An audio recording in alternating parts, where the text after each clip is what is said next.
It was only a matter of time before Ubisoft got their day on this channel. I mean, outside of publishing games like The Cursed Crusade and Morrowind in Europe anyways. Splinter Cell Conviction was announced in 2007, set for release in November, only to miss its launch date and end up being delayed until April of 2010. This will be important later, just keep that in the back of your mind. Let's start off with a positive. The game has a clear visual aesthetic. This is one of few games where the film grain effect doesn't bother me because it complements the game's black and white style while in shadow, which is most of the game.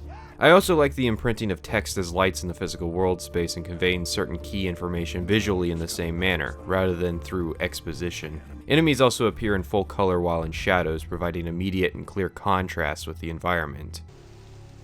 Philips? The light bulb company? Were they the bulbs the game wouldn't let me shoot out? The lighting in this game is very deliberate, because lights had to have sources, many of which could be put out to increase the shadow area. That said, it often led to an effect where enemies would wander around in poorly lit or even dark areas without trouble or concern. Also, there were times where I was amused at how little light would be created by a light source. It's like all the light bulbs have been switched with energy efficient ones. Might explain why the Illuminati doesn't like the president. My car is parked just outside the gate off the main lot, but as things stand... Oh, and cloth physics. Do we ever use them again? No.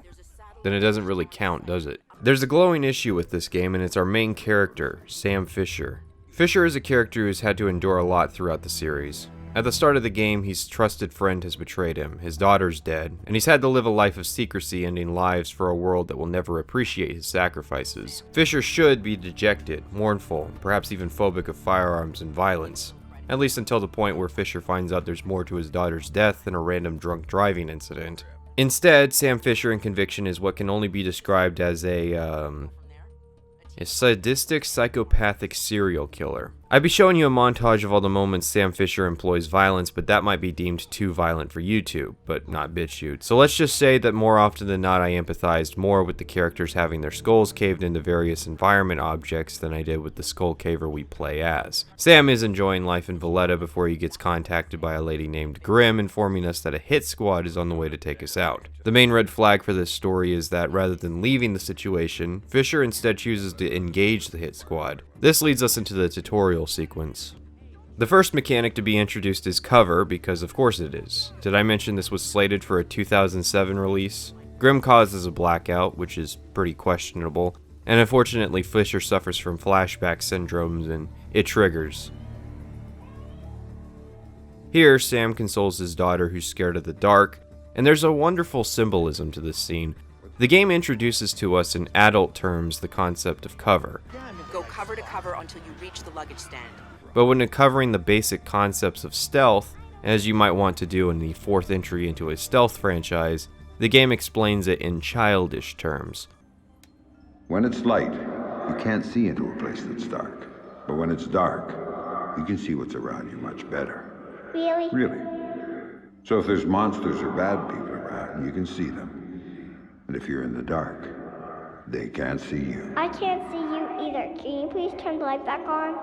I don't think the developers are even trying to hide just how low their opinion of the people playing this game is. But what's weird is that the game introduces here the idea of shooting suspended objects to drop them.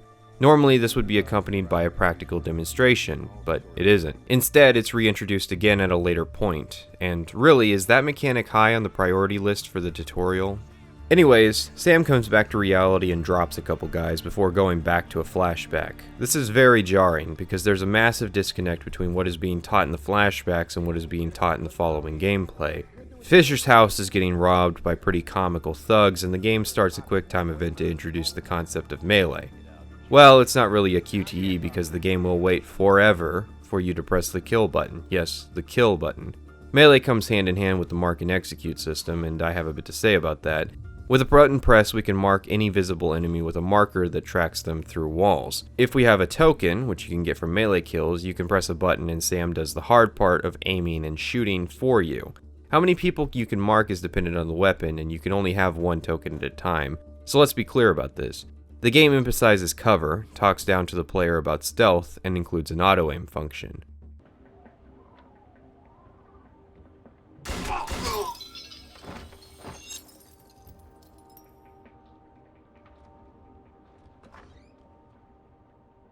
Dad, what did you do to them, Dad?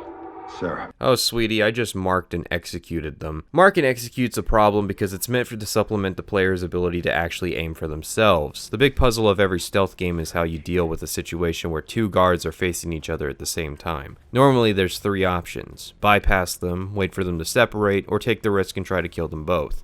That third option relies on a degree of skill from the player. It's rewarding to pull off, and it's punishing to fail. Mark and execute effectively nullifies the need for any skill in that situation. Now, I do believe it can work in theory, but that is reliant on the level designers creating quality levels, and boy, can I say that is not the case. Conviction has hands down some of the worst maps I've ever seen. Here's a level, and this was the demo level, by the way. Here's a level where it starts with you walking 10 feet and the enemies being able to see you. I would say that Conviction's levels look like a series of hallways with the occasional side passage. This is a section of the level White House Garden. The player can go down the road towards enemies rushing towards him, or the player can go through a little crack in the bushes to flank them. Here's a diagram. There's the road, and there's the side passage. Each end is punctuated with a choke point. What does this have to do with mark and execute? Well, the system would work assuming Sam is facing an increase in adversity, more skill to deal with more enemies. Being able to quickly dispatch 2 or 3 enemies is nothing if there are 7 or 8 more who are going to notice you doing it. But this is not the case. The game very rarely had maybe 6 enemies in any one area, usually even less than that. Part of this has to do with their AI, another instance where mark and execute might have complemented the game. Enemies will usually disperse around an area to cover more ground. The most that will travel together is 2, and even that was pretty rare. And I will spoil this now, the story features enemies that throughout the entire game are aware of who Sam Fisher is and how he generally operates.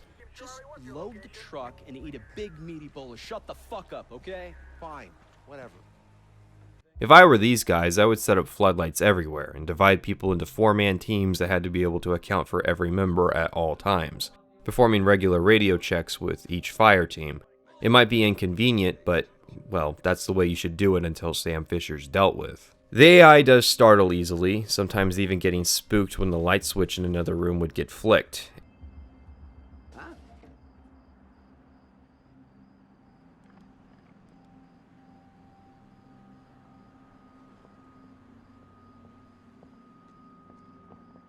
Oh man, what the hell happened here? Damn it! I don't know who did this, but when I catch him, he's dead! And many are comically quick to smash that radio button and jarble out some phrase to go to alert. Even then, the AI is very easy to exploit. This is because of the vaunted last known position system. When the AI is aware of the player but cannot currently see them, the game will highlight the last known position of the player. This makes it very easy to predict how the AI will operate. There's no reason to highlight the position unless you wanted to showcase to players you had a system like that, and it's not even particularly impressive. It might have been in 2007, but in 2009, Arkham Asylum had AI that worked much better with stealth, and 2010 is awfully late to be bragging about how your AI can remember where the player was, especially in a AAA release title.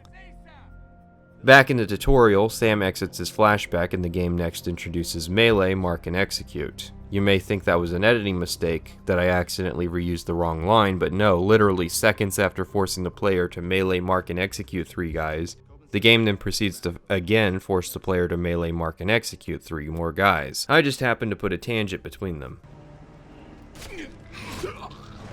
In the next area, Sam is now burdened with 4 enemies. Don't worry though, one is prepared to walk into the darkness and be murdered. Left us here with our thumbs up our asses.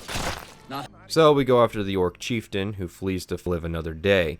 Unfortunately, this is not Sam Fisher ask questions and beat you for not answering. This is Murder Man, who will beat you, ask you the questions, and then beat you even if you answer. This scene showcases a few mainstays of the game. 1. Unmitigated profanity. Looking for me, asshole? Again, I can't show too much of this or YouTube might get upset. 2. Overt violence. These 2 things were pretty popular with hormonal teenager me. One of the first videos I liked on YouTube was a compilation of all the torture scenes, but as an adult now, it makes me cringe. Sam is mad because his daughter was killed, at first by an alleged drunk driver, then by a guy named Coben to some mysterious end, and then it turns out her death was faked. However, I don't sympathize with Sam Fisher. Reasonable self-defense I understand. 20 years younger Sam shot 3 guys in his home to protect his family, but modern Sam is darker, edgier, he's violent, arrogant, and cruel in his demeanor. Part of it is that I realized growing up that if you or I were to be in this story, we're not going to be Sam or Grim or Coben. We're going to be nameless goon 263 who gets flung out of a window to his death. Or the guy who gets shot in the gut and spends his last seconds on Earth hearing the voice of his killer remark how stupid we were. Here's the thing. The villains are seen being liberal with the value of human life. A pilot gets shot by the bad guy for asking for money to pay for fuel. A scientist gets shot for questioning the need to work 12 hours on a project. An entire research facility full of valuable PhDs gets gunned down to cover up a plot. This is a pretty standard trope of villains I am tired of seeing, but the thing is, the main character is not supposed to have the exact same attitude. I understand the earlier Sam Fisher prioritizing completing a volatile mission over sparing the lives of enemy soldiers, but this is a completely different matter. Michael Ironsides was originally not going to reprise his role of Sam Fisher until he read the script for this game. I think this may have informed the story in a big way. Sam Fisher needed to undergo a more dramatic and emotional story to keep his voice actor around. Even if I don't like the character, I enjoy Ironside's presentation of Murder Man. I imagine he at least got to have fun in his last portrayal of the character. Well, before that one. It's only me. Let's smash out this plot real quick. Fisher goes to Coben's mansion and he interrogates Coben for a bit before getting captured, as the whole thing was a setup by Grim to bring you in for questioning. Only for Grim to then triple cross you and betray Tom Reed, our main bad guy. Shut the fuck. He's the new head of Third Echelon who's leading the organization in a bad direction. Grim lets you go, but not before some beating. Hi. Okay, that'll... Hi. We escape and meet up with the narrator, Victor Kost. I hadn't mentioned him yet, have I? We have another game that utilizes the interrogation narration structure. Victor is explaining to some unknown guys the storyline of the game, but, how did he know the parts he wasn't there for? This opens the presentation up to the stupid internet theories that Victor might have been over-exaggerating the violence of Fisher to scare the interrogators, or something dumb like that, even though the final scene sort of validates that Kost was actually being accurate about how violent Fisher is. Here's the real reason why it's here. It's because stories like this need a police interrogation scene, and this was the best they could do given the circumstances. This game is heavily steeped in the tropes of the mid-aughts. It draws more inspiration from 24 and Jason Bourne than it does Splinter Cell. And speaking of mid-aughts tropes, here's an Iraq section. Yo, Sam, how's your little girl? She's doing fine. I got a picture from her in the mail. Why the fuck are you helmets? Yes, really. The game stops after we escape the airfield to have us run around Iraq during the Gulf War. No suppressed weapons during broad daylight. Splinter Cell Conviction is a bad stealth game and a worse third-person shooter. Part of the issue is the general inaccuracy of weapons. Past 25 yards and you have no guarantees to hit anything. Health is also very poorly communicated to the player. Because being detected is often a losing state for most players, stealth characters tend to be more fragile than their action counterparts. And because this is the same base game, we have the fragility of a normal stealth game chucked into an Iraq section. This level is also a straight line from beginning to end, and plot twist, we were playing Victor the whole time, not Sam. Next. We go to Washington to meet up with Vic. We have to take care of some tails. This level's pretty interesting, at least the first half. Then some guys with guns show up and ruin the entire premise. Sam goes to an EMP research facility to figure out what's up with the bad guys who recently acquired it. Turns out we arrived just in time for them to get Black Mesa'd, and we download some files that suggests Reed is up to something involving EMPs. Sam, on orders from the president, goes to the Lincoln Memorial and interrogates the owner of Black Arrow, the PMC linked to all these events. Even though the president is involved, apparently she can't shut down Third Echelon or Black Arrow despite both being involved in the slaughter of an entire research facility in her backyard. We learn about Megiddo. Megiddo. Who are they? Megiddo. Who are they? Oh wow, how did I not notice that line was reused? They're the ones who run this town. In Moscow and Beijing and any other place that matters. Okay, so then just call them the Illuminati. This level shows its hand pretty well. See, when we're in the camera booth, we see the actual screens from third person for a second, and, well, that's a joystick icon. How much more made for console do you get? Sam infiltrates Third Echelon's headquarters to find out what Reed is up to. Turns out they're planning to set off 3 EMPs in DC. Coben happens to be here to implicate Grim and Fisher's old boss Lambert of faking Sarah's death, and Fisher basically finds out the truth that his old boss was responsible for the chicanery so that Sam couldn't be manipulated which is going to be hilarious in a second. I'm here to see Tom Reed. Mr. Reed is currently unavailable, but if you'd like to make an appointment, Mr. Fisher. I used to work here. Security alert. Oh, I'm sorry, I thought I was playing a stealth game. Sam goes to one of the EMPs and takes it out. He reunites with his daughter at last, but not before the helicopter inevitably gets shot down because it's a helicopter in a video game. Of course it gets fucking shot down. Sam rushes to the White House and saves the president. Roll credits. Okay, so let's go through some issues here. First, the whole premise of the terror plot is that Tom Reed, head of Third Echelon, wants to assassinate the president. His plan is to EMP the city, take out the Secret Service, and then implicate Sam Fisher for the president's murder before taking credit for stopping Fisher.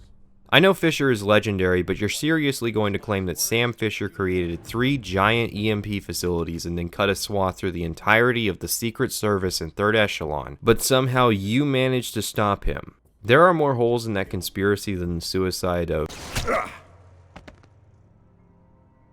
Reed's doing all this because the Illuminati does not approve of President Caldwell, that's her name, and wants to replace her with her VP pick, Samson.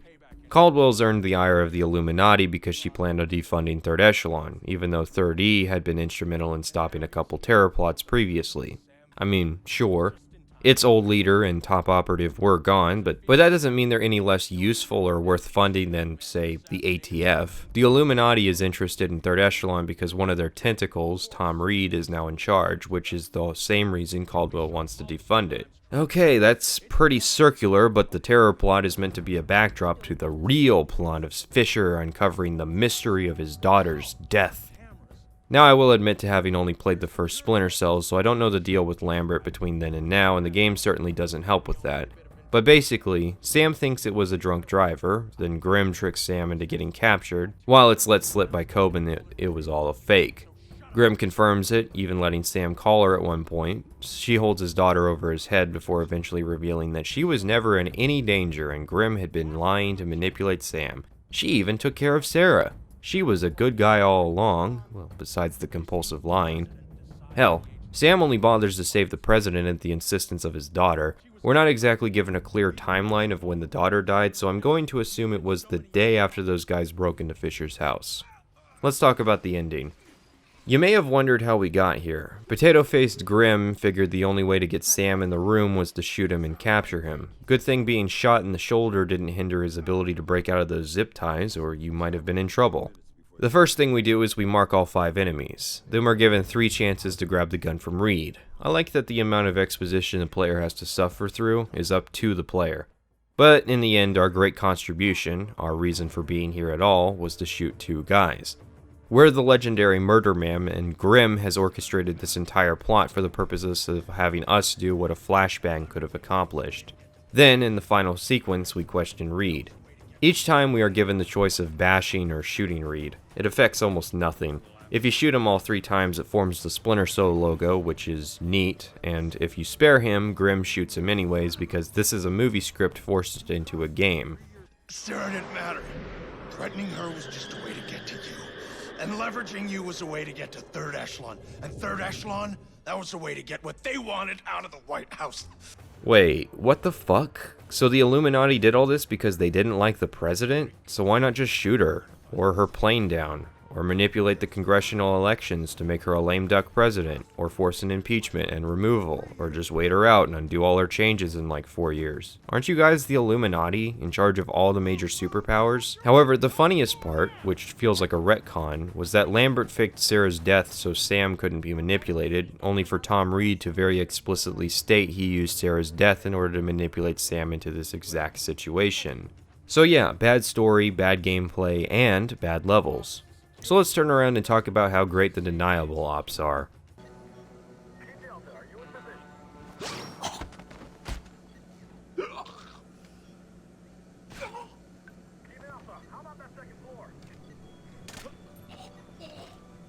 Holy!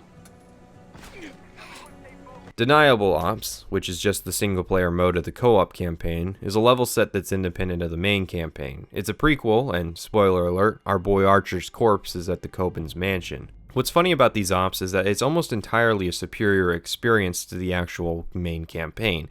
To start, Archer and Kestrel aren't psychopaths. They aren't really much of anything, but at least I never got the impression they were trying to hide their erections mid-combat. There is a story to the co-op, but I played it such a long time ago, I can't really comment on it. Doesn't matter. Every level generally has multiple means of getting through it, and that's more than a fighting route and a sneaking route like in the single player. There's a set number of enemies that need to be eliminated, and being detected increases that number. There's 6 levels, 10 including the DLC maps, and they can vary from warehouses, strip clubs, embassies, shipyards, catacombs, missile bases, etc.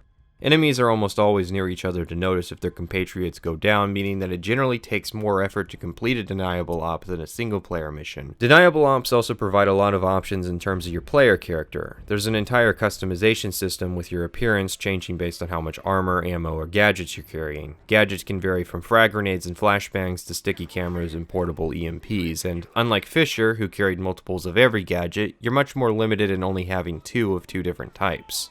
While the single player focused on set pieces, the deniable ops are much more subdued and suitable to a proper stealth game. The enemies are more boring. The single player enemies would often remark on past levels or have unique dialogue they would share while standing around that you could listen to. And that's been replaced with generic radio chatter and, well, the problem with the radio in Conviction is that it's an illusion. You'll often hear requests for enemies to report their positions, but none of them actually follow up on it. I think the funniest thing is that their radio transmissions are interrupted when they are being shot, because there isn't actually a radio channel, it's just a random noise emitted by the NPC. Wouldn't it have been interesting to actually have enemies go on alert if their buddies don't answer the radio? It would have created a soft time limit encouraging the player to move quickly to eliminate the enemies before they get found out. It also would have created a potential incentive to actually avoid confrontation. But, well, non-lethal options were removed from Conviction, which was awkward one level when Sam was told he can't kill the police. But since there are no outwardly non-lethal options, we take to violently beating them instead. We can't have players avoiding conflict or non-lethally eliminating enemies because it just doesn't match the tone the developers were going for, that being of immersing yourself into the hyper-violent world of Sam Fisher. And that's the deniable ops. If you ever wanted to play as a $1 million horror movie villain, or you're so starved for stealth game content you're drinking the metaphorical equivalent of pond scum, it's an option. Make sure to dislike the video and comment how annoying it was that I asked you to subscribe because you knew full well what the button does and you didn't need me to remind you about it.